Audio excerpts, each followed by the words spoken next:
नक्षत्रों की सीरीज़ में आज पारी है शनिदेव के 3 नक्षत्रों को समझने की। और शनिदेव का ना मैं इंतज़ार कर रही थी कि स्पेसिफिकली कब इनका एपिसोड हम शूट करेंगे और इनके नक्षत्रों पे बात करेंगे। कर्म के देवता माने जाते हैं और कहा जाता है कि गलत काम करोगे तो ये पनिश भी करेंगे। कौन से 3 नक्षत्र इनके आधिपत्य में हैं? तो जो 3 नक्षत्र इनके हैं पुष्य, अनुराधा और उत्तराभाद्र, ये 3 नक्षत्र हैं। और ये अपने 3 साइन जो हैं कर्क, आपके वृश्चिक और मीन, तीनों इन साइंस में आते हैं।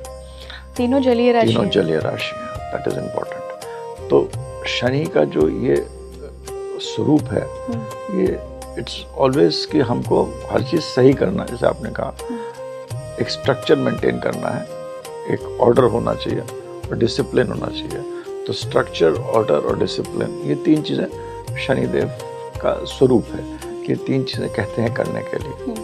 अब जब भी वो चीज़ नहीं होती हैं, he will always try to, चीज़ें ऐसे करेंगे कि उनको इक्विलिब्रियम लाने के लिए उनको ठीक करते हैं, उनका ये स्वभाव है।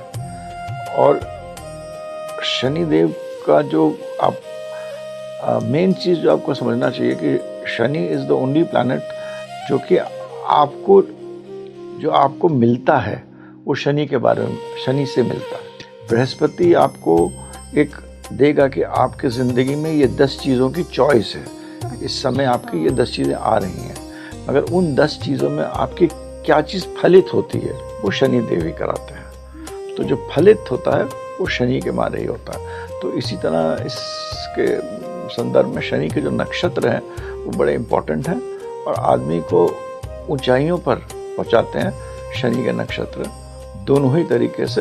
एक तो आपको स्पिरिचुअल, जो कि आपका आध्यात्मिक क्षेत्र है, क्योंकि शनि देव को आपने अगर समझ लिया तो मतलब सब कुछ आपको समझ में आ गया है।